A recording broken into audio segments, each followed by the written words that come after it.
साल था 1959। भारत के राजस्थान में एक छोटे से गांव में कुछ मजदूर खुदाई कर रहे थे। अचानक उनके फावड़े से मिट्टी के नीचे कुछ चमक उठा। जब उस जगह को खोला गया तो वहां से निकली एक पूरी सभ्यता, हप्पा और मोहनजोदड़ो की सभ्यता, सदियों तक जो मिट्टी के नीचे दबी रही।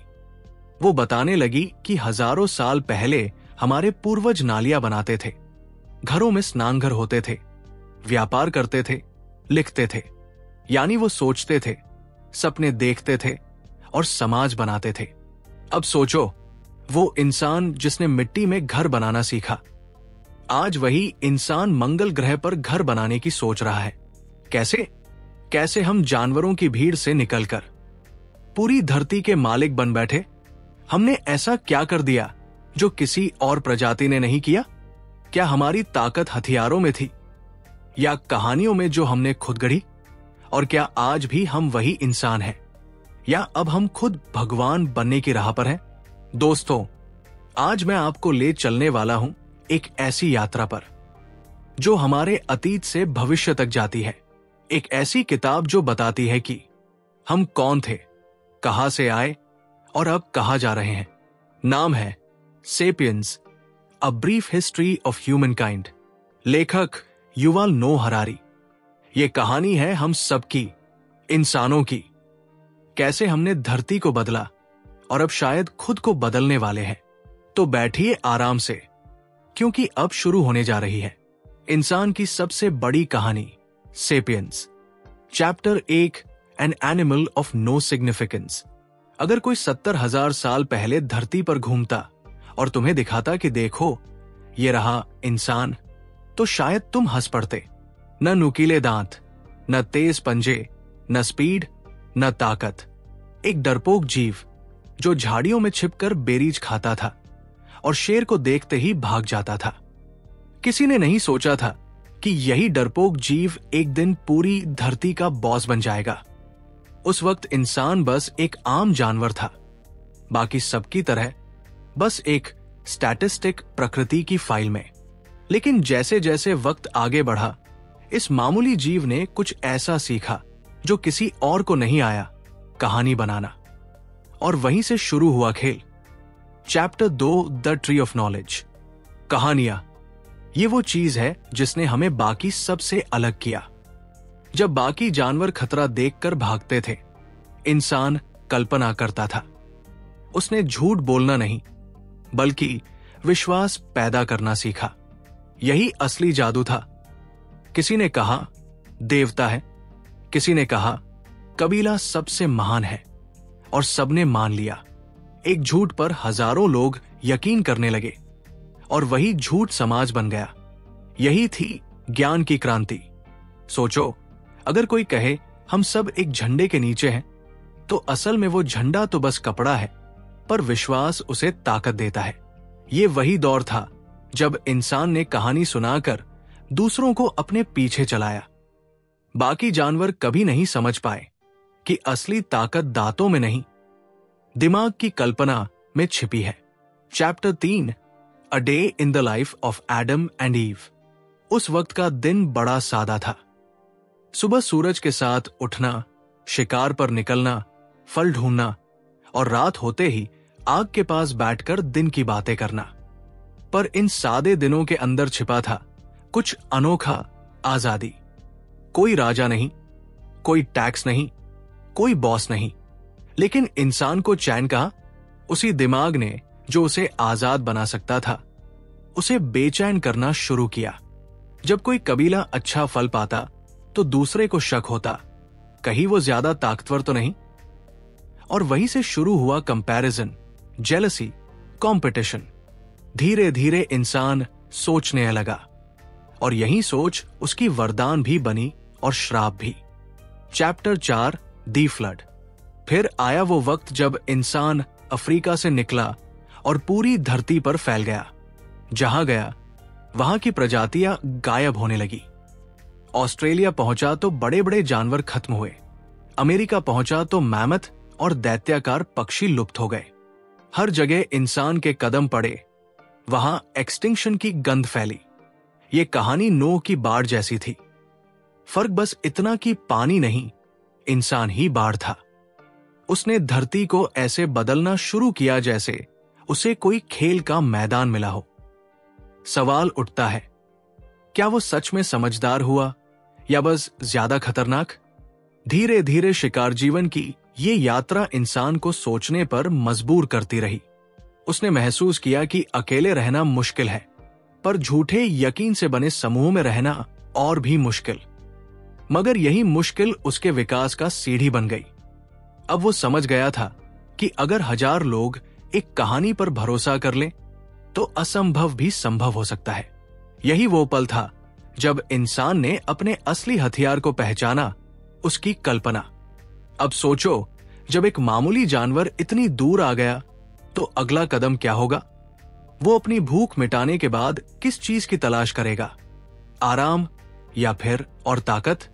शायद अब वो मिट्टी को छूना चाहेगा, उसे अपना कहना चाहेगा और कुछ ऐसा करेगा जिसे बाद में क्रांति कहा जाएगा। Chapter 5, histories biggest fraud. कभी सोचा है इंसान ने खेती क्यों शुरू की? क्योंकि उसे लगा इससे जिंदगी आसान हो जाएगी। लेकिन हकीकत कुछ और थी। जब इंसान शिकार करता था, तो दिन का कुछ घंटा काम और बाकी वक्त आजादी थी। पर खेती आई और इंसान मिट्टी का गुलाम बन गया। पहले वो जमीन पर चलता था, अब जमीन उस पर चलने लगी। हर सुबह खेत में काम, दोपहर को सूरज में झुलसना, रात को थककर गिर जाना।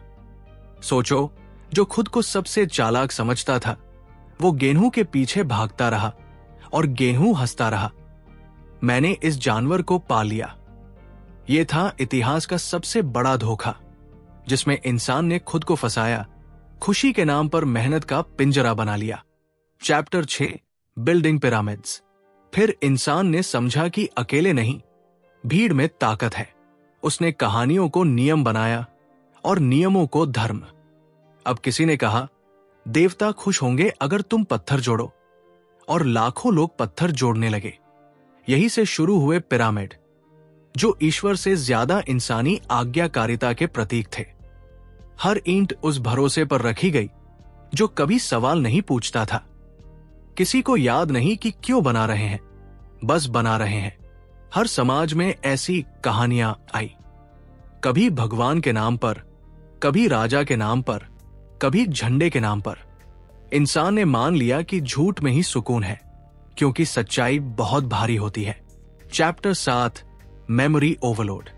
जब गांव बढ़े, लोग बढ़े और खेत फैले, तो याददाश्त जवाब देने लगी।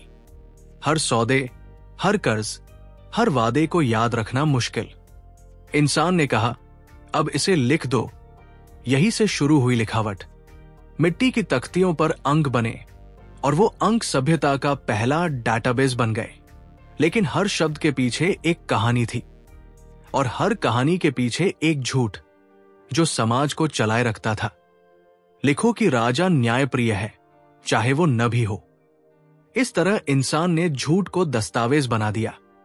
अब जो लिखा गया वही सच, बाकी सब गायब। याददाश्त से बोझ कम हुआ, पर आजादी भी चली गई। Chapter 8, there is no justice in history. जब इंसान ने व्यवस्था बनाई, तो उसने खुद ही असमानता भी गढ़ ली। किसी को कहा राजा, किसी को कहा मजदूर, किसी को ऊंचा, किसी को नीचा, किसी को पवित्र घोषित किया, किसी को अपवित्र। और मजे की बात यह कि सबने इसे स्वीकार भी कर लिया, जैसे ये प्रकृति का नियम हो। असल में यह बस कहानी का हिस्सा था, पर इतना ताकतवर कि पीढ़ियां गुजर गई, उसे तोड़ न सकी। इतिहास कभी न्यायपूर्ण नहीं था, क्योंकि उसे लिखने वाला हमेशा विजेता रहा, और हर विजेता ने अपनी जीत को ईश्वर की इच्छा बताया। धीरे धीरे इंसान ने समझा कि समाज का ये खेल नियमों से नहीं, विश्वासों से चलता है। किसी ने कहा, तुम्हारा धर्म सबसे पवित्र है, और दूसरे ने कहा, मेरा। और इसी बहस ने इंसान को बांट दिया, लेकिन साथ ही जोड़ा भी, क्योंकि जितना बड़ा समूह उतनी बड़ी ताकत। पर अब सवाल उठता है, जब इंसान ने अपनी भूख मिटा ली, अपने खेतों को भर लिया और अपने भगवान बना लिए, तो अब वो क्या चाहता था? वो अब सिर्फ जीना नहीं, कब्जा करना चाहता था। वो चाहता था कि उसका नाम, उसकी कहानी, उसकी पहचान हर जगह गूंजे। और ये चाहत उसे ले गई अगले बड़े मोड़ पर, जहां पूरी मानवता धीरे धीरे एक धागे में बंधने लगी, जहां हर सिक्का, हर धर्म, हर साम्राज्य एक ही दिशा में बढ़ने लगा। क्योंकि अब इंसान की लड़ाई खेत या गांव की नहीं थी, अब वो पूरी धरती को अपना इलाका बनाना चाहता था। और वहीं से शुरू हुआ अगला अध्याय, जहां सभ्यताएं नहीं, दुनिया बननी थी, जहां कहानी नहीं, साझा भ्रम असली ताकत बना, जहां इंसान पहली बार खुद को एकजुट समझने लगा। पर क्या वाकई वो एकजुट हुआ था, या बस एक बड़ा झूठ ज्यादा खूबसूरत पैकेज में? Chapter 9, the arrow of history. इतिहास का तीर हमेशा एक दिशा में चला, और वो दिशा थी एकता की। लेकिन ये एकता कभी प्यार से नहीं आई, अक्सर डर, लालच और भ्रम से बनी।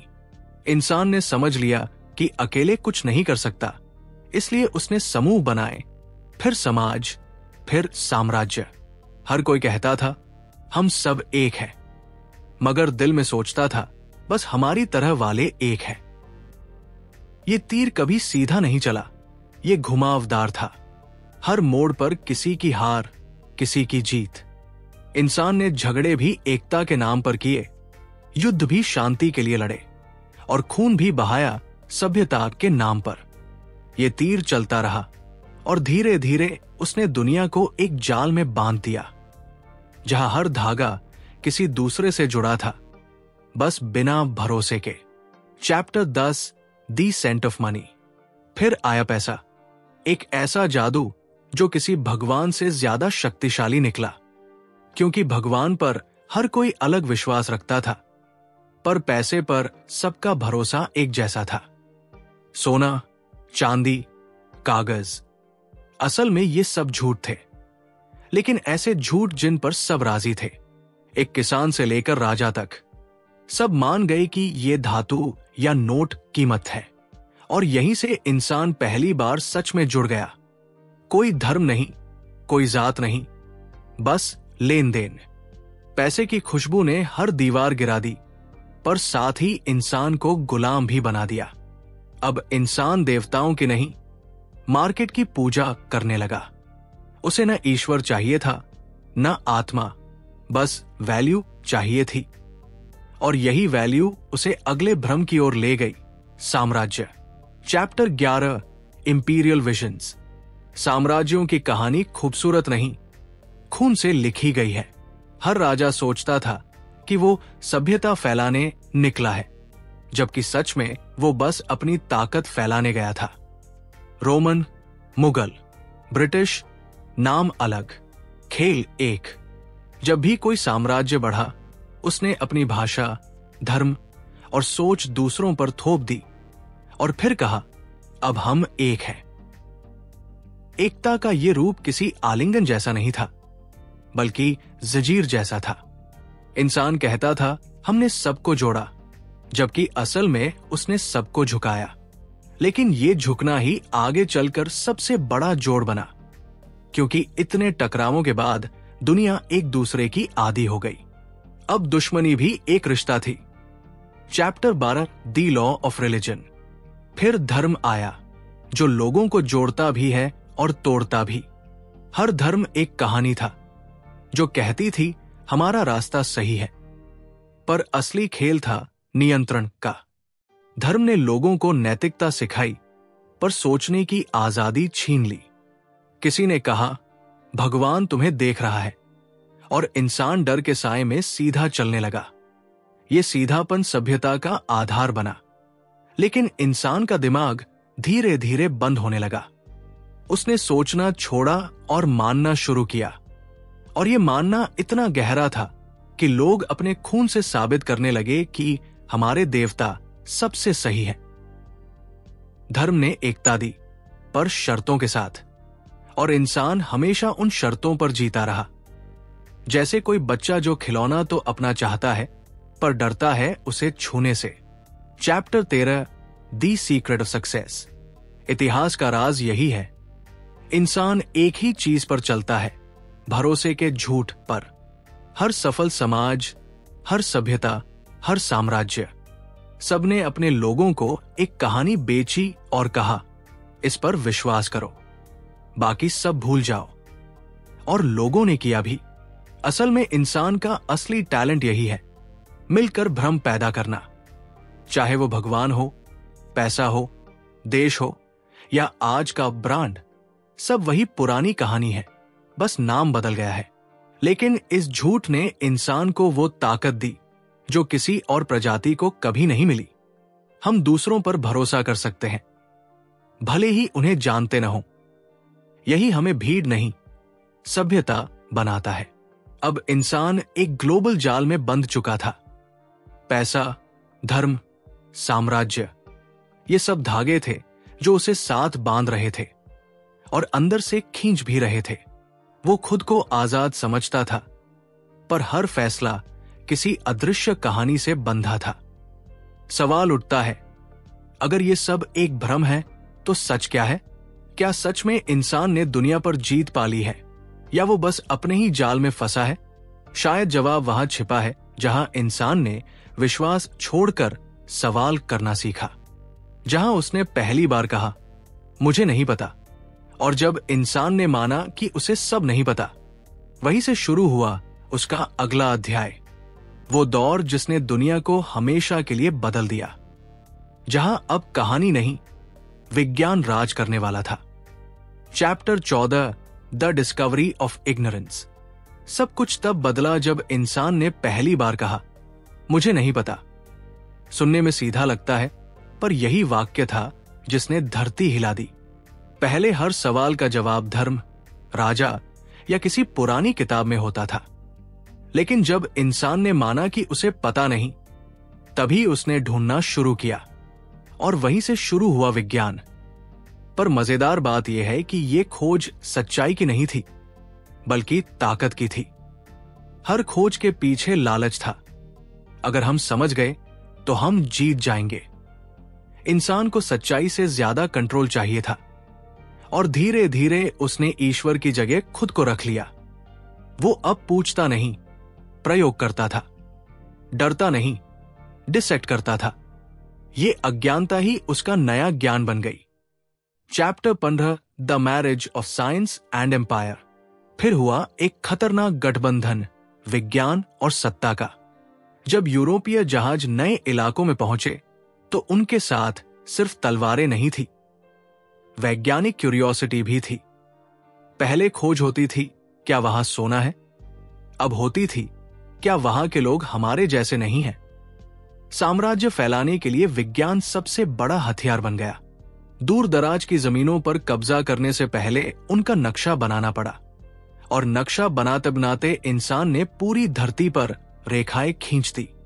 विज्ञान ने जानकारी दी, साम्राज्य ने उसका इस्तेमाल किया, और साथ में दोनों ने दुनिया को तोड़कर अपनी फाइलों में रख लिया। इंसान ने कहा, हमने खोज ली धरती, पर असल में उसने उस पर कब्जा कर लिया। Chapter 16 the capitalist creed. फिर आया एक नया धर्म, कैपिटलिज्म। अब मंदिर नहीं, बैंक बने। अब संत नहीं, निवेशक हुए।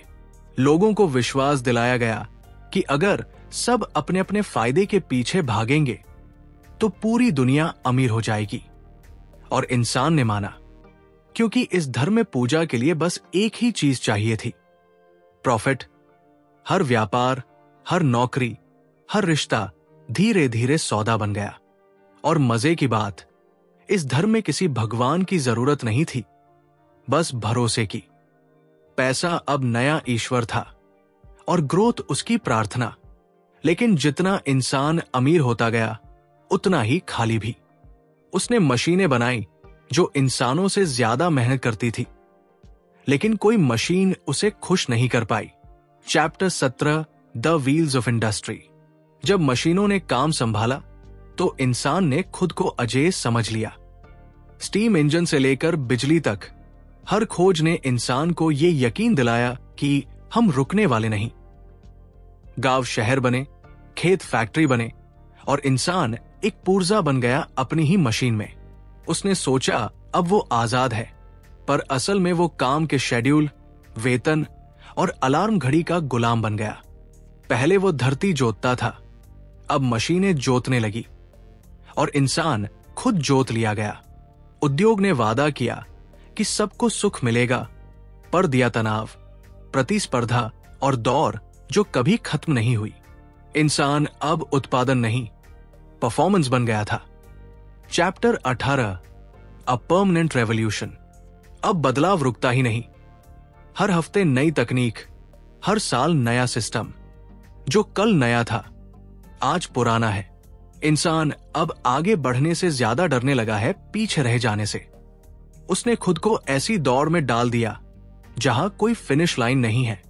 विज्ञान ने उसे हर चीज का कंट्रोल दिया, मौसम से लेकर डीएनए तक, पर अब वो खुद से कंट्रोल खोने लगा। बदलाव उसका भगवान बन चुका है और वो बिना सवाल किए उसकी पूजा करता है। किसी को पता नहीं हम कहां जा रहे हैं, पर सब दौड़ रहे हैं, क्योंकि सब दौड़ रहे हैं। ये वो दौर है जहां ठहरना पाप है। Chapter 19, and they lived happily ever after. इतनी मेहनत, इतनी खोज, इतने युद्ध, सबका मकसद था खुशी। पर अब इंसान पूछ रहा है, क्या हम सच में खुश हैं? पहले भूख से डर था, अब बोरियत से। पहले मौत से डर था, अब जिंदगी की खालीपन से। विज्ञान ने सब कुछ दे दिया, लंबी उम्र, आराम, मनोरंजन, पर मन बेचैन ही रहा। हम हर सवाल का जवाब ढूंढ पाए, बस इस एक का नहीं। आखिर किस लिए? शायद इसलिए कि खुशी किसी लैब में नहीं, इंसान की सादगी में थी, जिसे उसने विकास की दौड़ में पीछे छोड़ दिया। Chapter 20, the end of homo sapiens. और अब इंसान खुद को फिर से गढ़ रहा है। वो जीन बदल रहा है, मशीनों में दिमाग डाल रहा है और कह रहा है, अब मैं खुद भगवान बनूंगा। पर सवाल यह है कि जब इंसान भगवान बन जाएगा तो इंसानियत बचेगी भी या नहीं? क्या एक ऐसी प्रजाति जो हमेशा ज्यादा चाहती है कभी रुक पाएगी, या वो खुद को मिटाकर कुछ और बना बैठेगी? होमो सेपियंस अब उस मोड़ पर है जहां वो खुद अपनी अगली प्रजाति तैयार कर रहा है। Artificial intelligence, super humans, cyborgs. शायद यही उसका अंत है या शुरुआत। कहानी यही खत्म नहीं होती, बस रूप बदलती है। पहले इंसान कहानियों में रहता था, फिर मशीनों में, और अब शायद वो कोड की लाइनों में जिएगा। वो जिसने शुरुआत में कहा था मुझे नहीं पता, अब शायद आखिरी बार कहेगा, मुझे यकीन नहीं कि मैं अब भी इंसान हूं। तो दोस्तों, ये थी सेपियंस की कहानी, उस जानवर की जो सोचता था कि वो बस जीना चाहता है, पर हर कदम पर उसने खुद को फिर से गढ़ा, जब तक कि वो खुद ही अपनी बनाई दुनिया में खो नहीं गया। हमने देखा कैसे एक मामूली प्रजाति कहानियों से साम्राज्य तक पहुंची, धर्म से विज्ञान तक निकली और अब खुद को भगवान बनाने की कोशिश में है। पर सवाल अब भी वही है, क्या ये विकास है या खुद की कब्र खोदने की तैयारी? क्या हम सच में आगे बढ़ रहे हैं या बस अपने ही बनाए सिस्टम के अंदर घूम रहे हैं? अगर आपको ये कहानी सोचने पर मजबूर कर गई तो लाइक जरूर करें, क्योंकि हर लाइक इस कहानी को और लोगों तक पहुंचाने में मदद करता है। अगर आपको लगता है कि किसी एक चैप्टर में कुछ ऐसा है जो और गहराई से समझाया जा सकता है, तो नीचे कमेंट करें। बस लिखिए चैप्टर नाम, मैं उस पर अगला वीडियो लेकर आऊंगा जहां हम उस हिस्से को डिसेक्ट करेंगे, वो बातें जो इस किताब की सतह के नीचे छिपी है। और हाँ, अगर आप भी इस इंसानी सफर के अगले मोड़ तक मेरे साथ रहना चाहते हैं तो सब्सक्राइब कर लीजिए, क्योंकि अगली कहानी शायद आपको खुद पर शक करने पर मजबूर कर दे। याद रखिए, कहानी खत्म नहीं हुई, बस अब इंसान खुद कहानी बन गया है।